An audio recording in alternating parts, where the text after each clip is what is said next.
Bonjour, je me présente, je m'appelle Anilou. Alors, je vais faire un tirage space, étant donné que j'en avais fait un récemment sur les anges gardiens.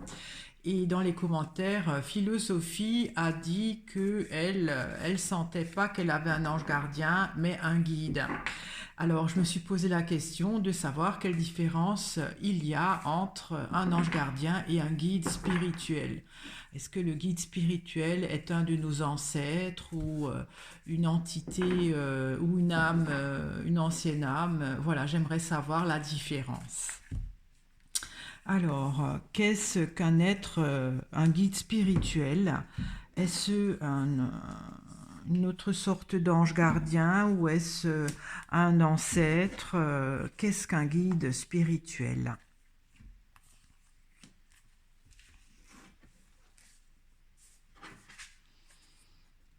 Alors, il y a l'été avec la roue. La roue, c'est quelque chose qui s'est détaché. L'été, je ne vois pas encore ce que ça pourrait être, hein. Alors, il y a la mouette. Alors, ça parle, la mouette quand l'âme est complète, hein, quand elle n'a plus besoin de se réincarner, qu'elle a accompli sa mission. Il y a l'évêque. Ça pourrait être le guide spirituel. Alors déjà, c'est en relation avec l'âme, hein. C'est pas pareil que l'ange gardien. Il y a le chant avec la coccinelle. La coccinelle, c'est la bête à bon Dieu, hein. Le chant, c'est quelque chose qui se développe. Il y a la pie.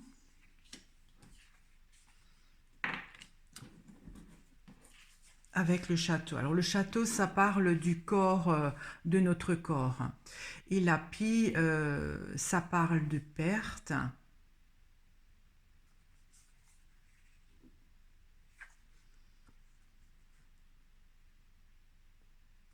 Ouais. Alors je vais éclaircir, hein. Qu'est-ce qu'un guide spirituel? Déjà, le guide spirituel, d'après moi, c'est une âme qui ne se réincarne plus, qui est complète. C'est donc une issue du bête à bon Dieu, donc du divin, qui... alors le chant, ça parle d'expansion, hein, quelque chose de fertile, quelque chose qui apporte...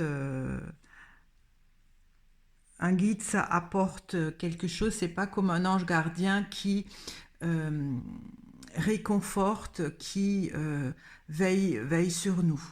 C'est pas pareil. L'ange gardien est protecteur et le guide spirituel, c'est un guide. Quelque part, ça apporte euh, un développement, un enrichissement, je ne sais pas encore de quoi. Et il y a aussi là notre organisme qui est sorti avec cette carte qui indique une perte. Alors, j'éclaircis la mouette. Il y a le carrousel, donc une activité. Oui, donc un guide spirituel, d'après moi, c'est une âme qui ne se réincarne plus et qui est active dans le guide spirituel. Alors je vais éclaircir l'évêque. Il y a les boules. Alors les boules, ça parle de densité. Parce que l'âme, quand elle est complète, donc qu'elle ne se réincarne plus, elle se noie dans la béatitude, et donc là, elle ne se réincarne plus, donc elle n'a plus de densité, hein, puisque pour s'incarner, il faut qu'elle passe dans plusieurs phases de densité pour pouvoir s'incarner. Et là, ce guide, il a quand même une certaine densité pour permettre de communiquer avec philosophie, par exemple. Donc, c'est pas vraiment l'âme, c'est alors c'est un lien, c'est pas vraiment l'âme non plus. Bon, je vais continuer à éclaircir. J'éclaircis la coccinelle. Il y a la gargouille. Alors ça, c'est aussi une densité. C'est une densité moindre que les boules, hein, parce que les boules, c'est beaucoup plus lourd.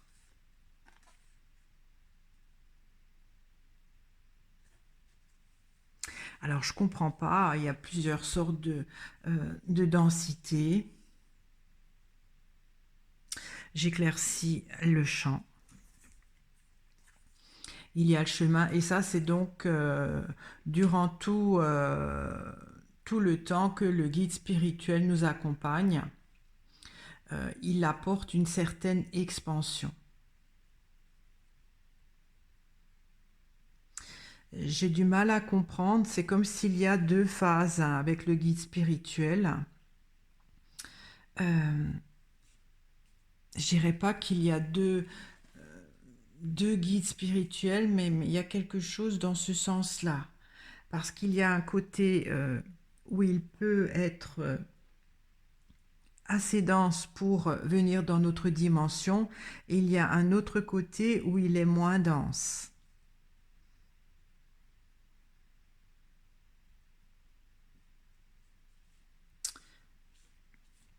Alors je vais éclaircir les boules là en haut.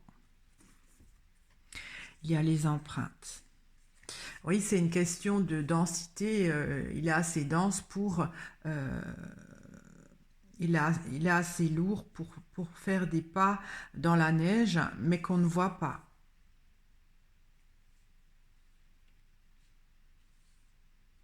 J'éclaircis la gargouille. Il y a le pigeonnier.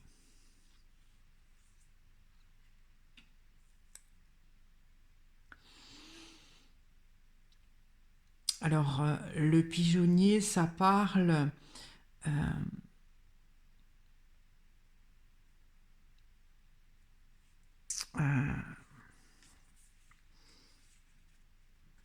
c'est comme s'il fait partie qu'il est dans notre corps, hein, dans une partie cachée de notre corps. J'ai l'impression que c'est autre chose qu'un guide spirituel, là, la coccinelle.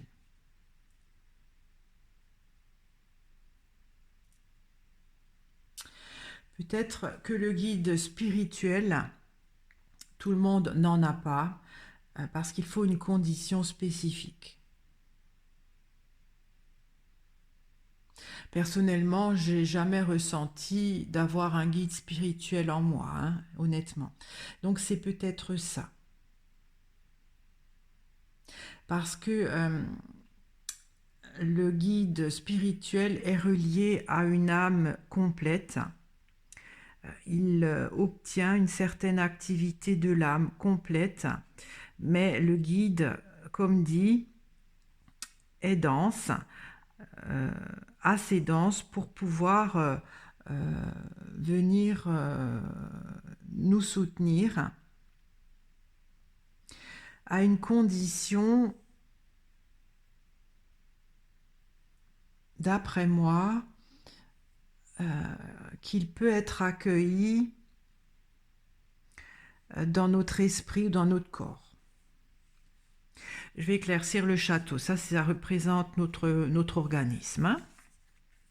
Il y a la pêche.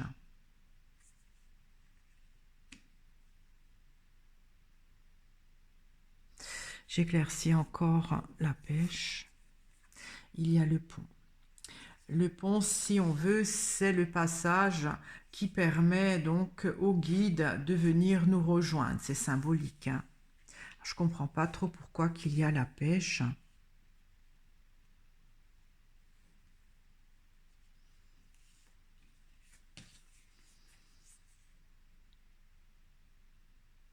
Je pense que l'organisme doit être réceptif ou demandeur, parce que la pêche, le pêcheur, il est demandeur d'avoir un poisson, donc il lance sa canne à pêche dans l'espoir d'attraper un poisson. Et c'est dans cet esprit-là, c'est-à-dire que le corps doit avoir la capacité euh, de pouvoir harponner, ouais, c'est un peu imagé, ou s'ancrer dans un endroit, enfin c'est pas vraiment le mot, ou de faire le pont entre la dimension où se trouve le guide spirituel et notre corps terrestre. Alors, il y a un sentiment de perte. J'éclaircis l'API. Il y a l'enfant. L'enfant, c'est la vie. Alors, il y a un sentiment de perte de puissance de vie, peut-être.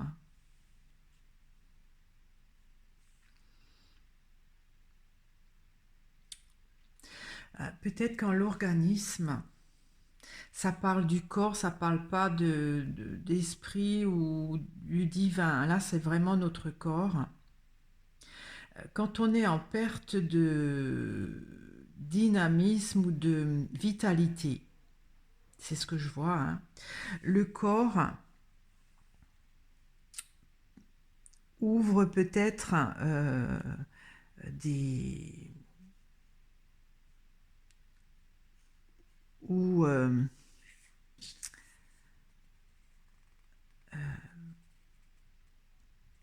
je trouve pas les mots. Le corps permet de...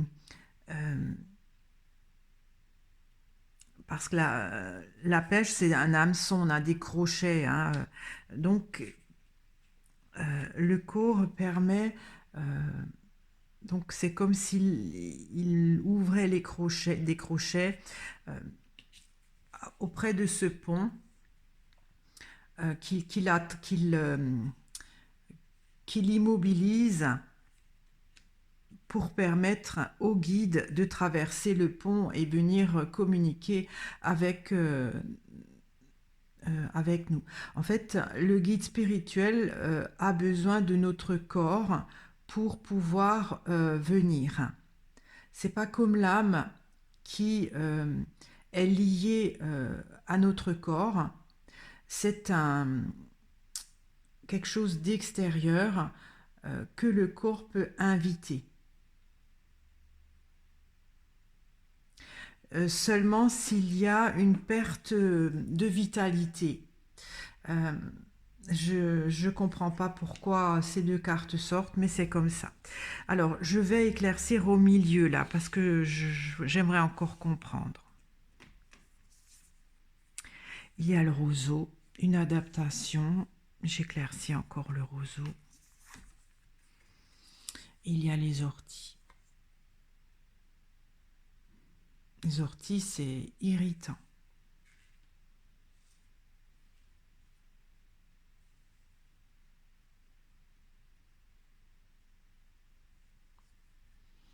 J'éclaircis encore les orties.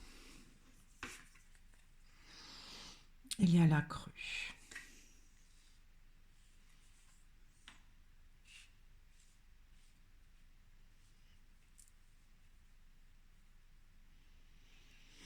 Donc il y a une adaptation qui est plutôt difficile parce que excessive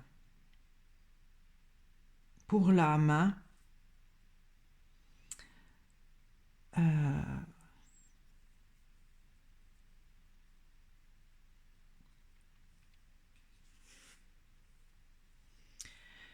L'âme, quand elle est complète, elle ne peut donc plus se réincarner.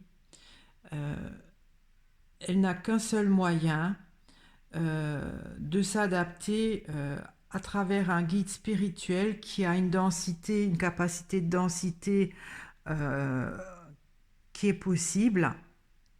Mais elle le fait, c'est très difficile pour elle euh, de missionner ou d'activer ce guide spirituel.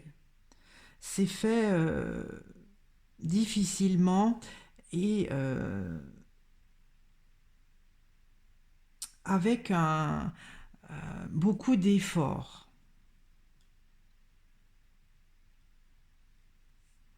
Je vais encore éclaircir la crue. Il y a le marais.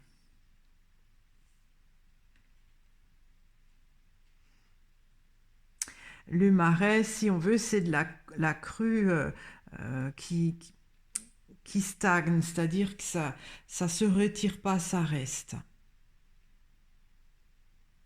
Alors le guide spirituel, d'après moi, est une extension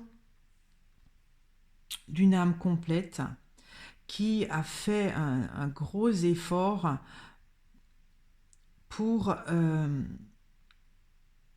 permettre à, à ce guide spirituel de se densifier pour parvenir jusqu'à nous. Parce qu'elle ne peut plus s'incarner, hein, l'âme qui est complète. Je vais éclaircir la deuxième rangée au milieu. Il y a le Père, hein, donc ça c'est le côté divin, hein, c'est la bête à bon Dieu.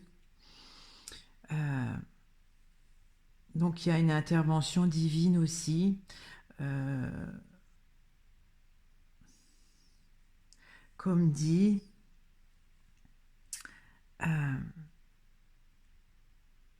ça parle aussi de densité. Et le pigeonnier, d'après moi, c'est caché dans notre corps. Je vais encore éclaircir le Père. Il y a la femme.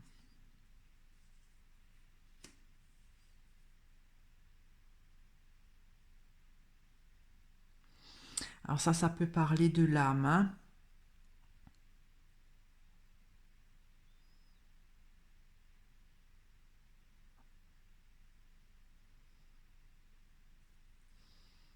Étrange. Donc, un guide spirituel, dans un premier temps, est envoyé par une âme complète qui fait beaucoup d'efforts pour que ce guide spirituel puisse se densifier suffisamment pour parvenir à nous, sous condition que le divin le permette.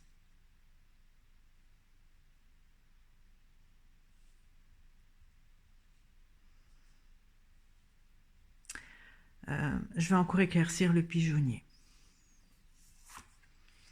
Ah, d'accord, il y a le vin. Donc c'est au travers du sang.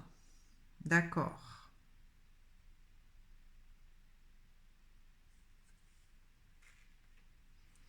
Ça parle du corps et du sang, là. Donc,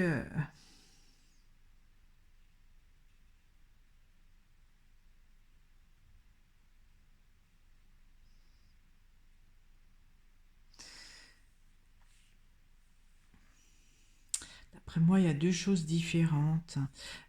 Peut-être qu'il y a un dialogue qui est possible avec le guide spirituel au travers du sang, qui permet peut-être, le sang est conducteur d'une certaine densité compatible avec le guide spirituel. C'est un côté divin. Il faut que donc le Dieu divin accepte ça. Je vais éclaircir la dernière rangée. Il y a la hache. La hache, ça coupe. J'éclaircis encore la hache. Il y a le chêne. Alors, le chêne, c'est l'arbre de vie, hein, et la hache, ça coupe l'arbre de vie.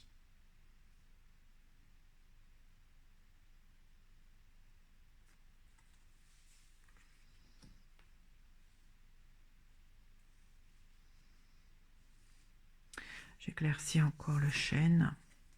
Il y a le pissenlit qui finira par disparaître.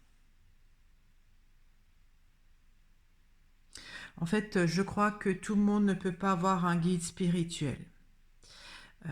Il y a peut-être un danger pour l'arbre de vie avec une perte de vitalité qui permet au corps peut-être de fabriquer des crochets, enfin voilà, pour permettre d'harponner le pont. C'est symbolique, hein, ou de s'accrocher au pont, des ventouses, je ne sais pas trop comment expliquer ça. Ce pont donc qui permet de relier, d'atteindre, enfin de communiquer avec le guide spirituel.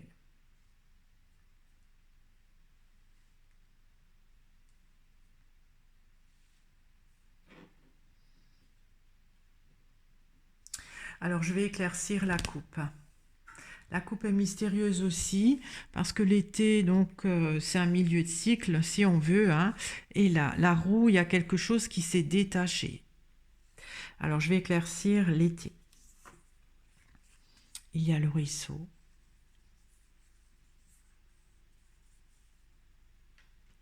Je vais encore éclaircir le ruisseau. Il y a la fourche. Alors, je dis que les saisons, ça correspond à des cycles, hein. Là, c'est l'été, le milieu du cycle, l'hiver étant la fin de cycle. Et là, quelque part, c'est comme si le milieu de cycle ne peut pas se développer normalement parce qu'il est limité. Il y a quelque chose qui manque. J'éclaircis la roue. Il y a la ruche.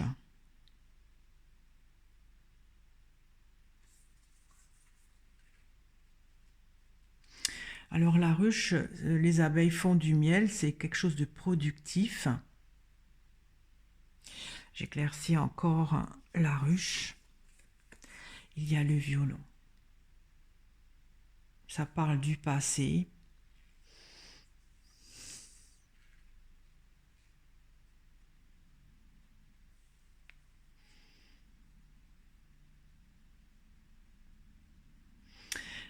J'ai l'impression qu'il y a un manque d'activité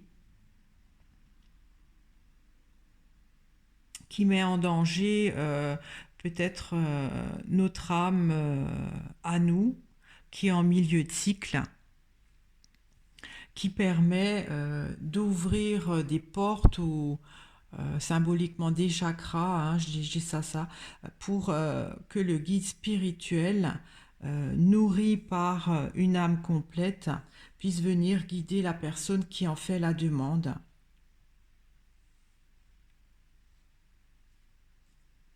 Mais c'est pas systématique, c'est fait,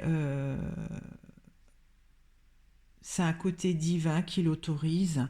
Il faut que le corps, notre organisme, soit conçu pour percevoir ou accueillir un guide spirituel au travers du sang aussi. Il doit y avoir une communication avec le sang, notre corps et le guide spirituel, dans le but de ne pas couper l'arbre de vie. Parce qu'il y a une perte d'énergie qui permet donc par le corps de récupérer ce qui fuit quelque part pour ne pas couper l'arbre de vie qui pourrait disparaître parce que l'âme de la personne qui a un guide spirituel est à son milieu de cycle et qu'elle ne peut pas vraiment se développer durant cette vie humaine correctement. Parce qu'il y a quelque chose qui s'est détaché, quelque chose qui produit, ça vient du passé. Alors, je vais encore éclaircir au milieu là.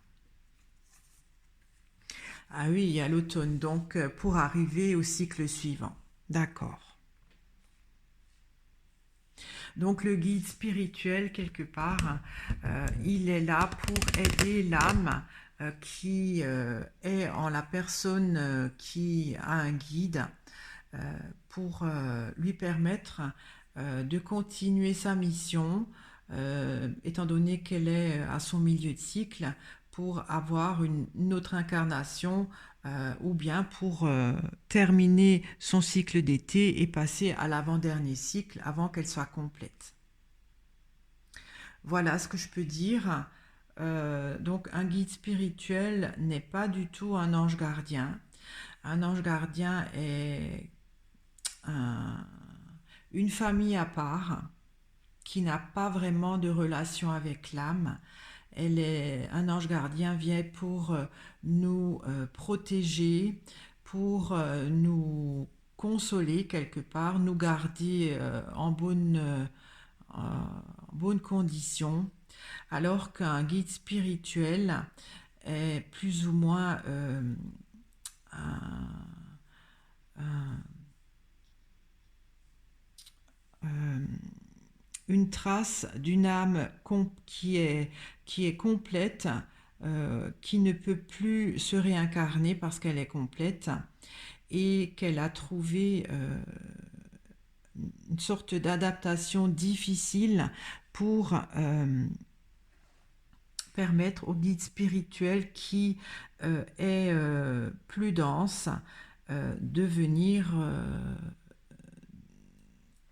voir la personne dans notre dimension.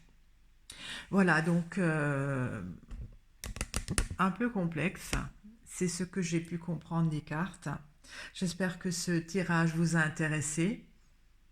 Je vous remercie de m'avoir écouté. Si ça vous a plu, vous pouvez mettre un pouce en l'air, vous abonner si vous ne l'êtes pas encore, en activant la cloche aussi pour avoir toutes mes notifications. À très vite, au revoir.